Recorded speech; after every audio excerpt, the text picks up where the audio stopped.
we go. Shalom, this is your brother of war.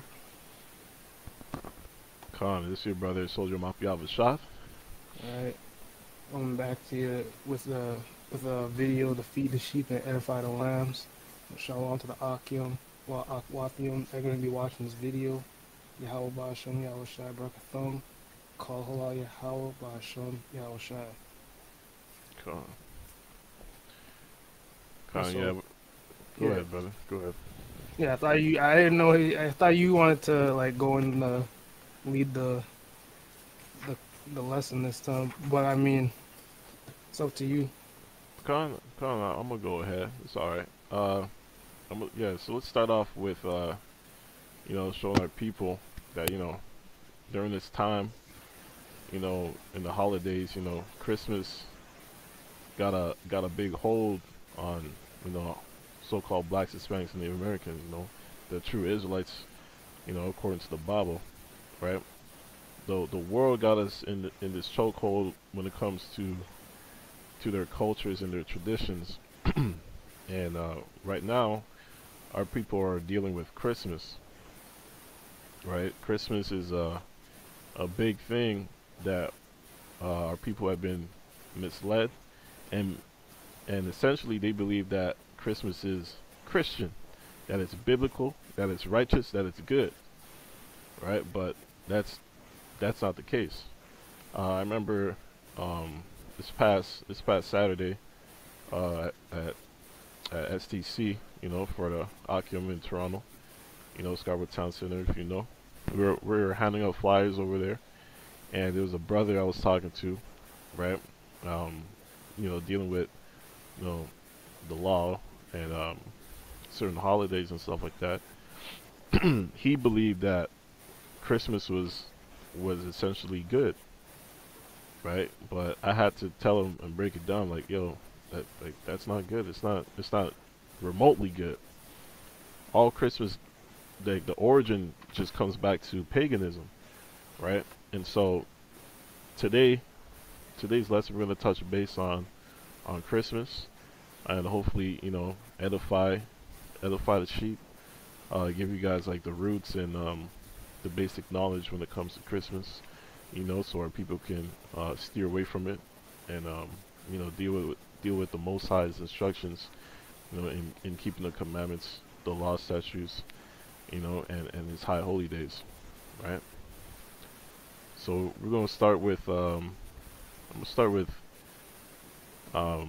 mistletoe here, right? Where a lot of people mainly have this mistletoe in their households. They have it in the school system. For people who grew up in the Catholic school system, they always have a lot of this mistletoe and wreaths and all that decorated around the schools, in the classrooms and such. So I'm gonna touch base on that. I believe, War, you got a website for that too, right? If you got a website already, then yeah, you could use it. Con. I think I'm gonna touch a little bit on it. I want to see what your website says too, but I'm gonna start off from the beginning here. So I'm gonna read Anything, this part. I'll just send you the link to the ones I got. Okay, con. All right, so this is pagan mistletoe symbolism and legend, right? And it reads, Christianity, Catholic bishops, with one exception, didn't allow the mistletoe to be used in churches because it was one of the major symbols before the Reformation. A priest at the Cathedral of York brought a bundle of mistletoe into the sanctuary each year during Christmastide and put it on the altar as symbolic of Jesus being the divine healer of nations. Right? And it says, mistletoe, one of the most magical and sacred plants of paganism, see that keyword paganism, symbolizes life and fertility and protects against poison. It was considered an aphrodisiac, right? And then it continues to say that the English used mistletoe as a Christmas decoration for their homes. In medieval times, branches of mistletoe were hung from ceilings and put over houses and barn doors to repel evil spirits. People believed the plant could extinguish flames, although much of the pagan symbolism was forgotten. The plant represented goodwill, happiness, good fortune, and friendship. See that? So, essentially, this mistletoe, all this stuff, you see this picture here, it all goes down into paganism, witchcraft, and all that stuff, man. All wicked, right? So, in this world, we grew up that, thinking that, it's meaningless and that it has no backstory and it's just all good and dandy. But essentially, it's all wicked and perverse. Um, and yeah, I want to bring a scripture as well on that note. This is the book of Sirach, chapter 2, verse 1, and it says, "My son, if thou come to serve the Lord, prepare thy soul for temptation." Right? And this time, Christmas is a big temptation amongst our people. Right? You have Christmas being pushed in schools and at work especially. Right? I remember my old workplace. They put up certain names on the board, like all the coworkers' names on the board, either for even for birthdays. And if you're in this truth, we don't really celebrate birthdays as well. Yeah, I mean, so that goes all the way back to the Egyptians. But yeah, so they always there's always some type of temptation with this world dealing with holidays and other things. You got anything to add to War on that? I mean, I do got a few scriptures prepared. I guess you could go into before you go further into the the whole background root of the paganism behind Christmas and stuff. If you want me to bring it up. Okay, come on. Let me read this one verse right here now. Okay. This is verse 2. "Set thy heart aright, and constantly endure, and make not haste in time of trouble." Right? So to help um, steer ourselves in the right path, and keep ourselves holy and separate from this world, we gotta set our heart aright, meaning our mind, right, by constantly coming back to the Most High, and keeping our mind in the narrow path, in the right path, right? Following God's instructions is a simple answer to keep us from being tempted from the world, right? Things like Christmas, right? Even my family, they know now not to disturb me or bother me with any type of holidays, Christmas and such like that, because they know I don't celebrate it, right? You gotta, when you're coming to the Most High, you gotta stay 10 toes down and follow Him, right? I mean, there's no excuses, right? So go ahead, War, if you want to add in. And kind of along with what Soldier Mott was saying, when you're coming to serve the Lord and enduring temptation, like this is a part of our walk. Like all our righteous forefathers had to go through this, and when it comes to keeping the Lord's commandments, this is our duty. So I guess I can start off with Exodus 23:2. All right, it's in the law. It says, "Thou shalt not follow a multitude to do evil, neither shalt thou speak in a cause decline after many to wrest judgment." Which is the main point of that. Thou shalt not follow a multitude to do evil. All right, don't be tempted, because the majority of people in the world think Christmas has something to do with Christianity, worshiping the Most High, and in reality it doesn't. And even when you bring it out to a lot of these people, they still don't care. They're still gonna go and celebrate Christmas anyway. And the main reason too is just that everyone does it. It's normal. So when you come into this truth, you stop doing certain things. People looking at you like you're crazy, Come on. right? So that don't follow that multitude. Let them look at you like you're crazy and just keep the Most High's commandments. That shows you that you're on the right track, right? So let me That's get right. Leviticus or 1 John 2:15. It says, "Love not the world, neither the things that are in the world. If any man love the world, the love of the Father is not in him." And how do you show the Most High you love him? First John, I believe, 1 John 3. It says, you show the Most High you love him by keeping his commandments. Con. Okay, so if you can't not celebrate a pagan holiday, which is also breaking the law because we're not supposed to be worship other idols and worship other gods, right? You don't have the love of the Father in you because that means you don't love the Most High. You love these idols over the Most High still, right? It Con. says Luke 16:15, and he said unto them, "Ye are they which justify yourselves before men, but the Most High God knoweth your hearts.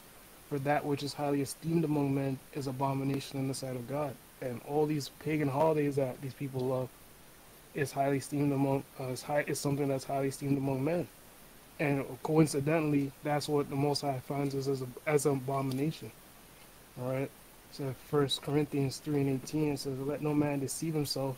If any man among you seemeth to be the wise in this world, let him become a fool, that he may be wise. For the wisdom of this world is foolishness with the Most High God. For it is written, He taketh the wise in their own craftiness." Now, the wisdom of this world is these new ideologies that, especially America, Babylon, be pushing. And with each generation, it gets worse and worse, and more people keep adopting whatever new doctrine this man comes out. And first it was homosexuality, now it's bigger than that. You could jump into. I seen people identifying as demons out here, like literally demons. Like, so it's getting it's getting Disgusting. crazy out here, man. You got people, you know, talking about they identify as a dog, this, that. Like now they're talking about pansexual. Like it just keeps progressively getting worse and worse. So that's the foolishness of this world. That's what people are learning. People are paying thousands of dollars in tuition fees to go to school to learn foolishness, man. And none of this is gonna matter when all hell breaks loose. Being a sexual deviant is not gonna help you get no food in those days, or Con. survive. Right. So Con. let me get Acts 20:26, and it says, "Ye shall be holy unto me, for I the Lord am holy, and have severed you from other people, that ye should be mine." So this is how we are holy, by keeping the Most High's commandments, and that sets us apart from everybody else. Which goes into Acts 2:40. It says, uh, where's the KJV? Like, let's see, this one should be good too. Okay, and Acts 2:40, and it says, "And with many other words did he testify and exhort, saying, Save yourselves from this untoward generation." Untoward meaning perverse.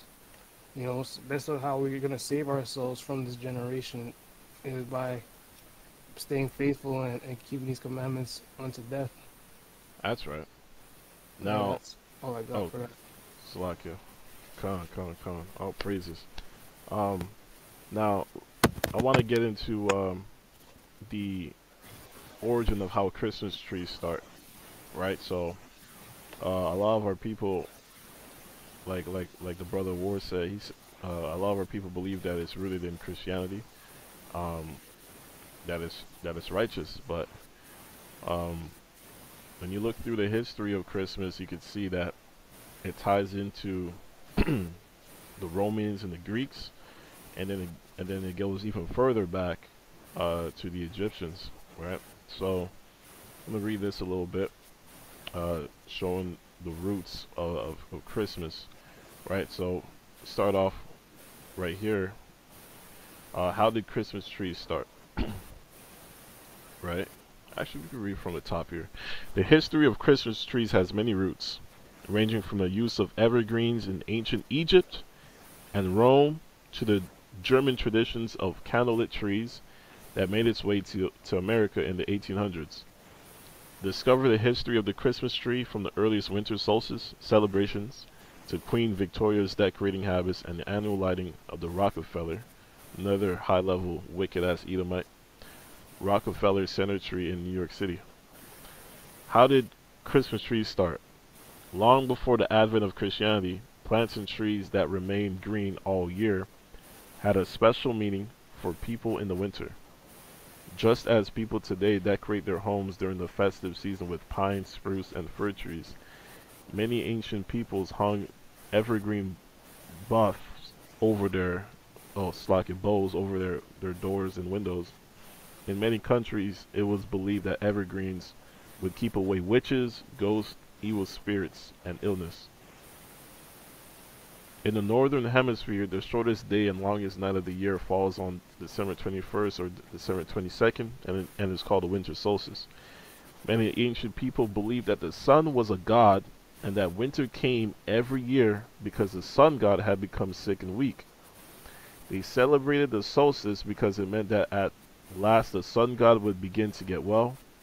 Evergreen buffs or boughs reminded them of all the green plants that would grow again when the sun god was strong and summer would return.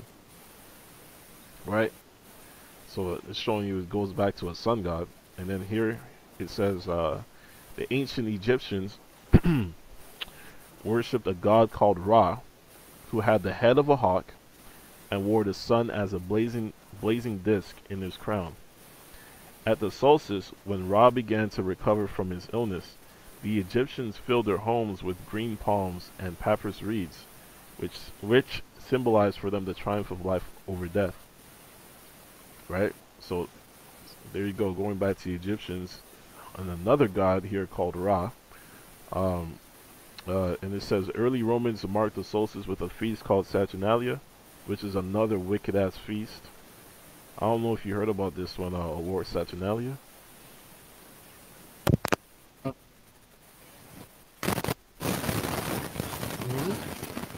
Oh, your mic is going crazy.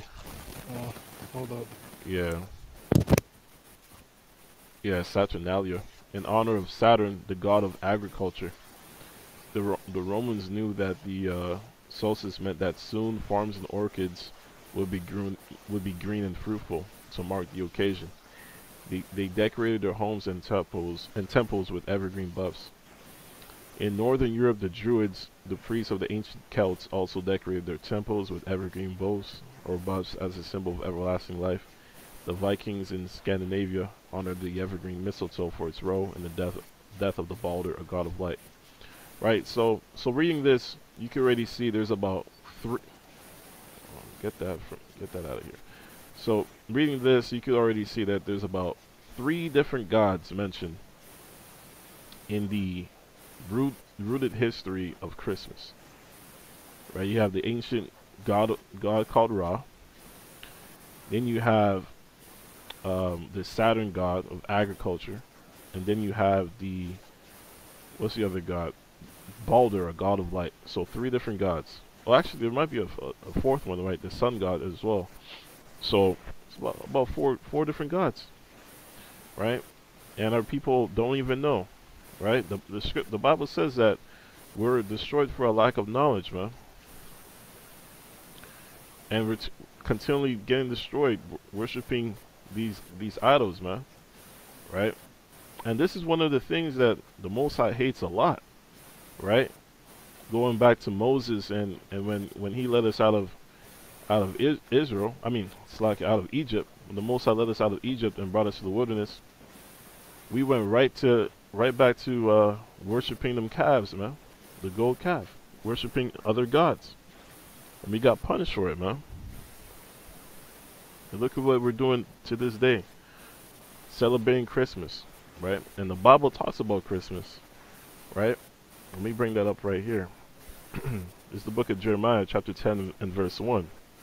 It says, "Hear ye the word which the Lord speak unto you, O house of Israel. Thus saith the Lord, learn not the way of the heathen," right? "And be not dismayed at the signs of heaven, for the heathen are dismayed at them. For the customs of the people are vain, for one cutteth a tree out of the forest, the work of the hands of the workmen with the axe." Right? So you see here, already in verse 2, it's telling us not to learn the way of the heathen. Christmas is a heathen custom, right? You have all these other nations. They have their traditions. The Chinese have their own thing, right? The Indians have their own thing, right? They have their own customs, their own language.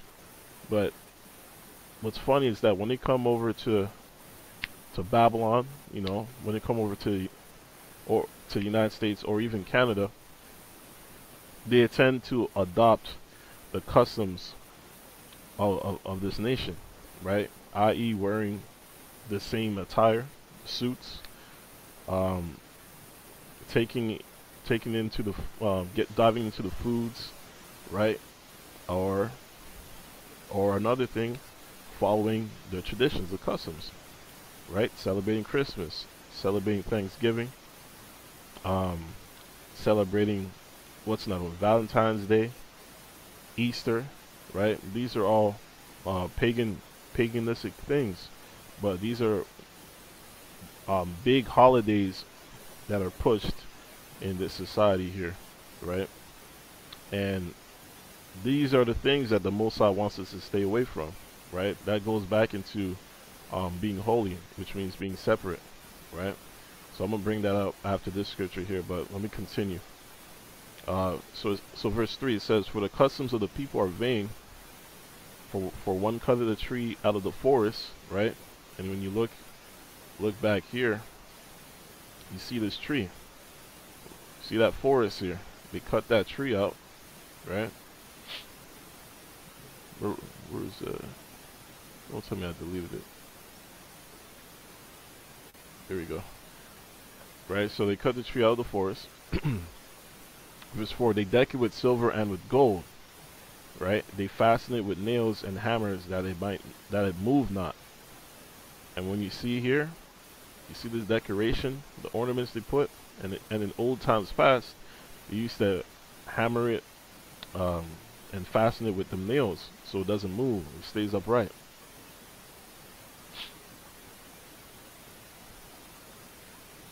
Verse 5, "They are upright as the palm tree, but speak not. They must needs be born because they cannot go. Be not afraid of them, for they cannot do evil. Neither also is it in them to do good. For as much as there is none like unto thee, O Lord, thou art great, and thy name is great in might." Right? So essentially he's telling you that all this stuff is vain, right? It's stupid, right? It doesn't do good, it doesn't do anything. It's just stupid, right? And let these heathens have their own customs, their own traditions. We got our own thing given to us from the Most High. But how our people are, man, they rather reject the Most High and go and serve these other nations and be like these other nations, right? And that leads me to this scripture right here. 2 Maccabees chapter 4 and verse 15, right? And it says, "Not setting by the honors of their fathers, but likely the glory of the Grecians best of all." Right? Our people love to follow the ways of these Greeks and these Romans, man. Right? They want to be like all these other nations. They want to go and go and get into Buddhism. They want to go and get into Hinduism. All these other religions, but the one that the Most High has for us, man. Right? In verse 16 it says, "By reason whereof sore calamity came upon them, for they had them to be their enemies and avengers, whose customs they followed so earnestly, and unto them they desired to be like in all things." You see that? We wanted to be like all these other nations instead of being the greatest nation that the Most High bestowed upon us.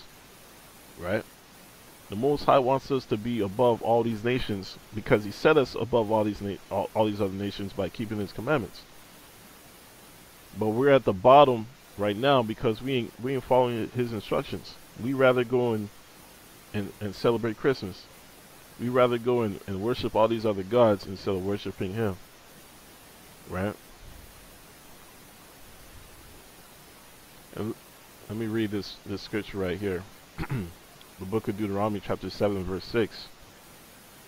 "For thou art a holy people unto the Lord thy God. The Lord thy God had chosen thee to be a special people unto Himself, above all people that are upon the face of the earth, right? And this is what the Most High bestowed upon us, right? He wants us to be holy, which means to be separate, right? Not taking part into these worldly things, man, right? Into the world, right? Adopting these customs of these other nations, following their traditions, right? Into their holidays, right? Their feast days. We're supposed to be holy and keeping our mind right by following God's instructions, reading the Bible, meditate therein day and night, right? And that's the best way, and I believe the only way to keep your mind from being tempted, right? Because if you in your Bible day in and day out, man, them temptations ain't gonna do nothing. You're gonna bounce right off. You know what I mean? It's like having a shield aura around you. You know what I mean? It's like well, like I don't know if brothers know Dragon Ball Z. It's like having that Super Saiyan aura around you or something like that. Right? Right, or? Oh, my mic. Yeah, it sounds like you got a thunderstorm there on your mic, brother. Yeah, sometimes it's the cord. That's why I try to keep it on mute unless I need to speak because this thing be tripping Okay, sometimes. con. But yeah, man. Just as Mop say, you got like that aura, you got that energy around you. You feel Con. different. You know, the stuff that you used to care about, you don't care about the way people care about it. Con. Yeah, man, and the more you into this thing, like for me, I can't speak for other brothers, but when I first started off, like I was on fire, and I let the family know like what you're doing this off and stuff like that. You can't be celebrating Christmas, it's wicked, all of that, and me just keeping on doing my thing over time, fam started to be more understanding, and now most of some of my fam, they don't even celebrate Christmas. So, just Oh, that really? energy starts to seep off. Even with you two war. I remember you were telling me earlier today. Yeah, me and my dad didn't set up no Christmas trees. God, He ain't into it like that or get gifts. But I'm pretty sure they went out to go to a Christmas dinner not too long ago. oh yeah. Yeah, I'm pretty sure. I mean, they all went somewhere. They didn't know where to go. Every store's locked. God, yeah. Everything's closed at this time. Right, See that? right, and Eating that foods offered unto idols out here. God, God. Hey man, if everything's closed, that gives you more incentive to turn to the Most High. Honestly, you know what I mean. So you don't get tempted. You know what I mean. A lot of people like to take part in these festivities, man. You know, and that's gonna be the downfall.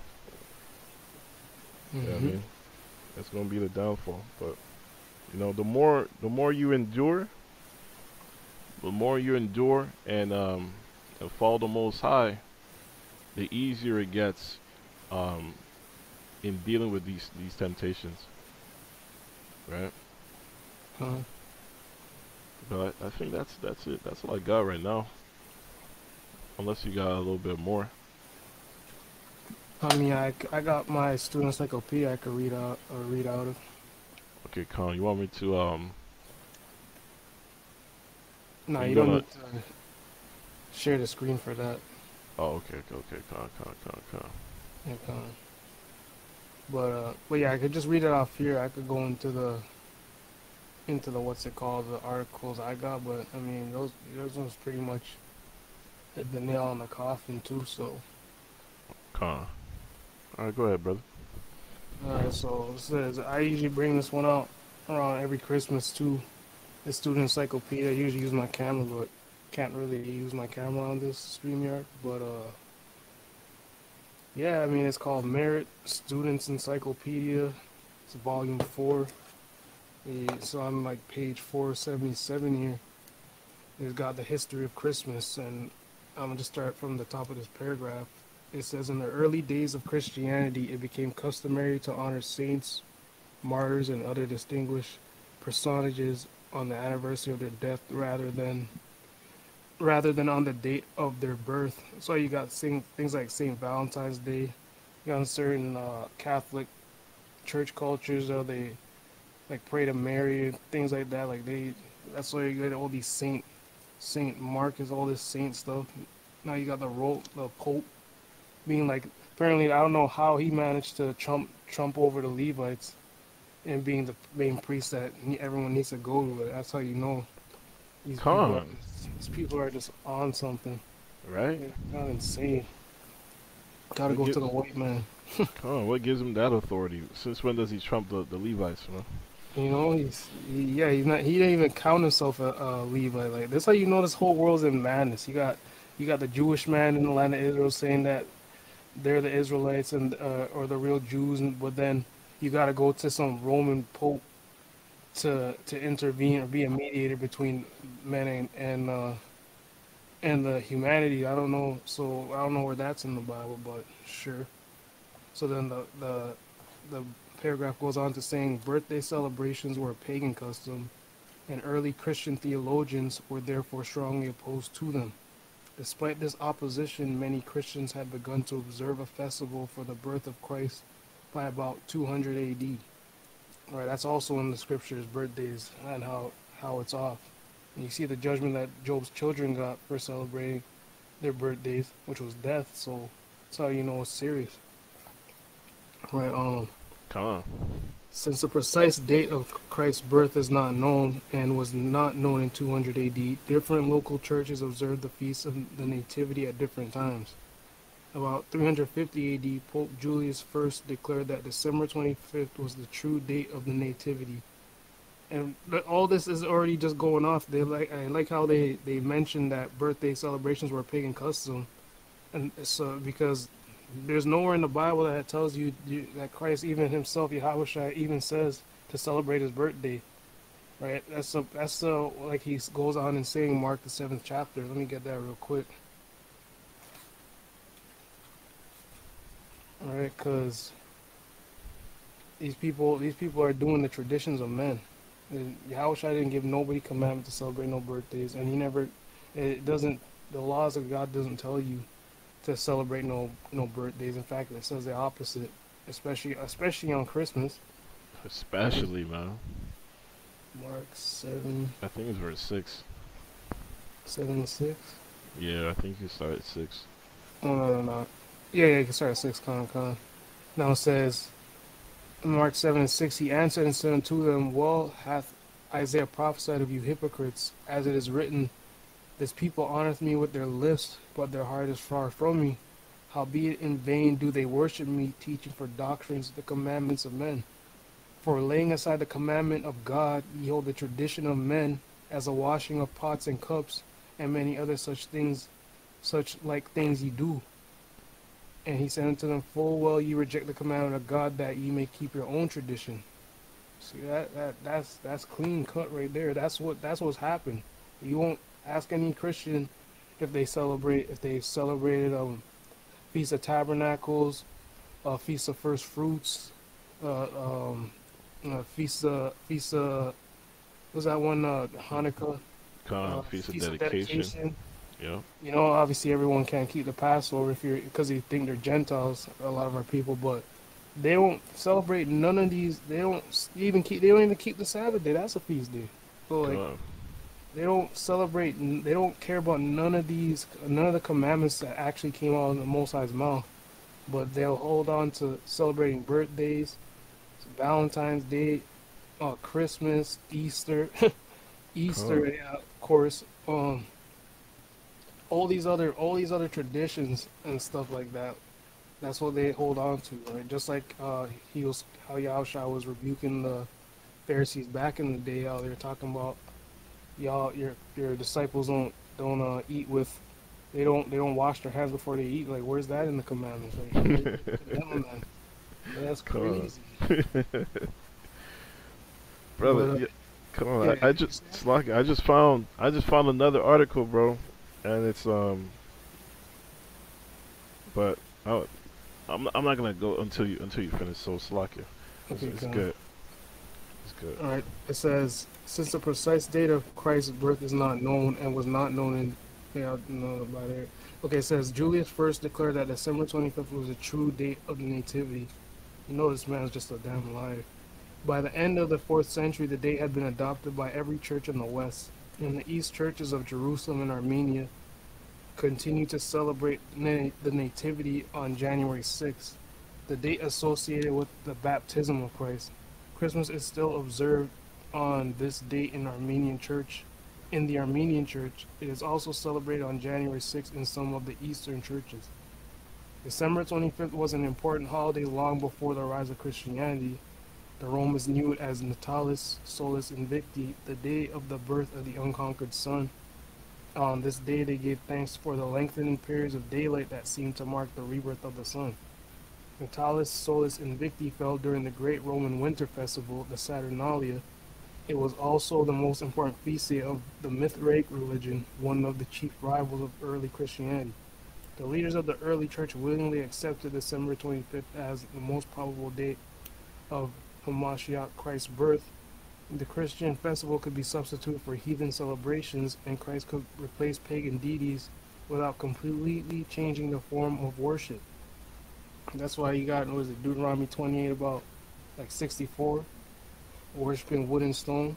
Come Like on. the most famous Christian holiday is Christmas, and you don't see, and I never noticed until like I started going to this into the Bible. Most I open up my eyes. Like you go into certain like Vietnamese folk restaurants, right? You or like even East Indian people's houses. They just got a bunch of statues and idols all over the place. But where else? What other religion do you have to go bring presents under, gather presents under a tree for? Mhm. Right? You go into these shops. They got an idol on the floor, and they got a plate in front of it burning with incense being burned and a fruit offered unto the idol. That's the same practice you're doing when you're putting a present under the tree. Come on. Right? Otherwise, why don't y'all just exchange the present? Why do you have to gather them under a Christmas tree as if you're offering it up to the tree? Whew. Right? But that's what they're going into. It could replace. It says Christ could replace pagan deities without completely changing the form of worship. Right? You're not supposed to bow your knee to. You're pretty much bowing your knee. You're offering up a sacrifice unto the tree when you're bringing these presents. You're not offering up a sacrifice unto the Most High. Right? That's right. It's jumping down to this part. It says during the Middle Ages, Christmas became the most popular festival of the year. It continued to flourish until the rise of Protestantism Protestantism in the 16th century. Some Protestant theologians objected to the extravagant feasting and revelry associated with the holiday. They also attacked such originally pagan customs as the use of Christmas trees and mistletoes. As Mop Yavashaf went into the article, this book, which is student encyclopedia, goes into how it doesn't go into the actual Christmas tree itself thing, but it lets you know that mistletoes and Christmas trees were originally pagan, come from original pagan traditions. All right. So that's what I got on that. Come on. Come on. And a lot of other people don't know. But we were also getting killed on Christmas, man. Right? We were being enslaved and getting tortured on this day and being used for entertainment by the so-called white man, right? So we get into this in this article here, and it reads: slave life's harsh realities are erased in Christmas tours of southern plantations, right? So we're gonna start. Let's see where we're gonna start. I'll read this a little bit. When the black historian Brandon Bird visited Bellemeade, actually let me make sure you could see as well. Bellemeade, a mansion in Nashville, Tennessee, for its Christmas tour 4 years ago, he was shocked that the slave community and their harsh realities were barely mentioned. Right, and I never knew this. They never taught this in school, right? Things like this, you have to go and research it for yourself, or hear from friends, right? Or maybe a movie, or maybe a um, you can find it on YouTube. You know what I mean? Maybe somebody might touch base on it.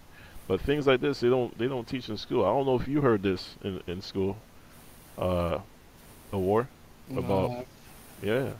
I've never heard about this growing up, right?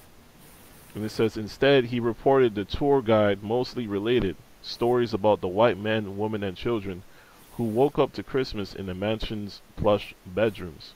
By the American Civil War, nearly 4 million slaves in all toiled in the southern states, and about a million lived as servants in mansions and as field hands on large plantations with 50 slaves or more. They did almost all the grueling household and field labor that kept these places going, often sleeping and cooking in primitive cabins and working in unhealthy conditions under the threat of the whip. In fact, the historic mansions hosting Christmas tourists never would have been built without the profits generated by slave labor, right? It says the Grand Nottoway Plantation and Resort in Louisiana, which traditionally puts on a Christmas event, was constructed just before the Civil War by some 155 slave workers, right? And still no reparations to this day, still no nothing. You know what I mean? And they still celebrating Christmas this mansion, this slave mansion that was built by our people, right? Um, I'm gonna get down to here, right? Whipped and sold on Christmas. I read many documents to find out how slaves actually spent their Christmases. The, the truth is deeply disturbing. On the one hand, the majority of enslaved people did get some time off from work during Christmas, as well as feasts and presents. Some got to travel or to get married, privileges that they didn't get at other times of the year.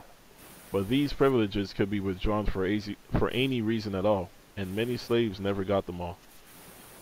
Slavery was a brutal system of forced labor to enrich those same owners. Even over the holiday, masters kept the power to punish slaves. A photo taken during the Civil War shows a man who was whipped at Christmas. Look at his back, man.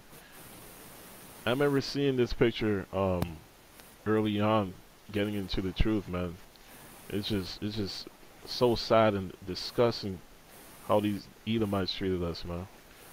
Um, go and it reads, his back was covered with scars, showing that when masters punished the people they held in bondage, they often did so brutally.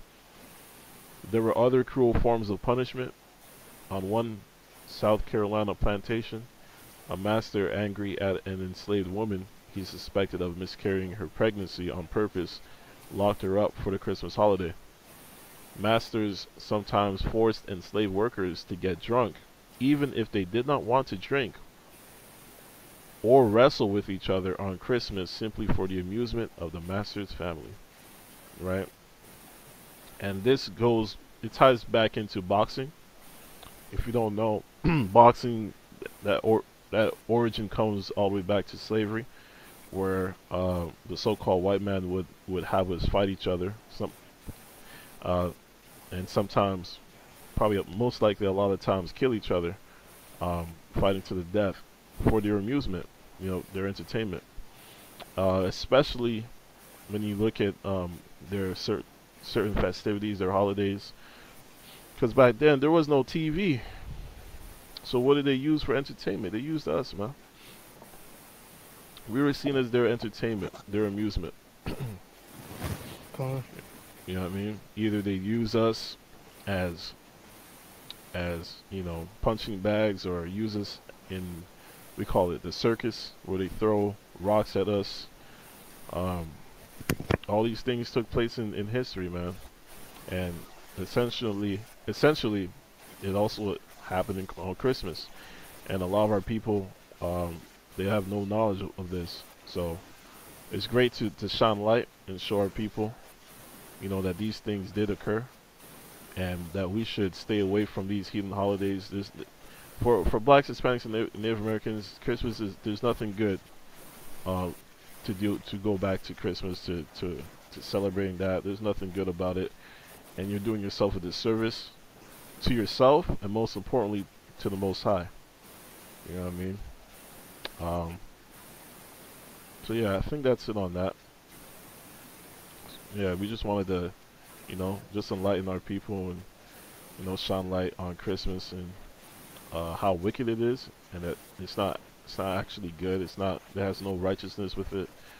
Um, it's it's a heathen custom. It's pagan, right? It has no connection in terms of the Bible in being good and being righteous. So our people should focus more on the Most High uh, and follow His high holy days, like the brother War mentioned, feast of dedication. You got new moon feasts. You know what I mean, where you could turn up and enjoy yourself. You know what I mean? Feast of Tabernacles. These are all good in the sight of the Most High, right? He give us our own high holy days. You know what I mean, to take part in and enjoy ourselves, right? So, with that, want to give all honor and glory to the Most High God, Yahweh, Ba'ashim Yahushai, and Shalom family. Shalom.